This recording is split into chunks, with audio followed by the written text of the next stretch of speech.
Oddiygina keks tayyorlash uchun mikserim yo'q, qolipim yo'q deb bahona qilishga endi hojat yo'q. Ishonchli retsept ham izlayotgan bo'lsangiz, bugun sizga bittada o'xshab chiqadigan eng oson usulda keks tayyorlashni ko'rsatib beraman. Bismillah deb ishni boshlaymiz.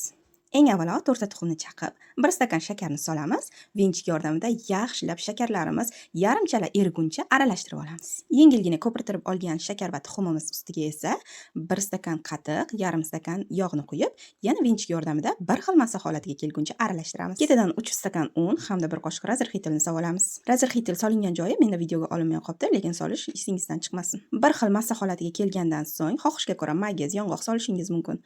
Menda mayiz bor ekan, shuning uchun faqatgina mayiz soldim. Endi esa uyingizdagi bor piyolalarni olasiz, ularni bitta yog'lab olasiz. Xamirlarimizni 3 qoshiqdan piyolamizga solib chiqamiz. Shu o'lchamlar bo'yicha tayyorlanganda menda 9 piyola chiqdi. Xuddi shu ko'rinishda endi ustilariga xohishga ko'ra shokoladlar sepib olishimiz mumkin. Duxovkamiz listiga joylaymiz. 150 gradusda 25-30 minut davomida pishirib olamiz. Pompaloq bo'lib ishib chiqqan kekslarimiz tayyor bo'ldi. Hech qanaqa urinishlarsiz osongina piyoladan ko'chib tushadi. Menda baribir o'xshamaydi demasdan, shu usulda albatta tayyorlab ko'ring, sizda ham o'xshab chiqadi. Retsept ishonchli va foydali bo'lgan bo'lsa, bittagina yurakchani bosib keting, ko'rib xursand bo'laman.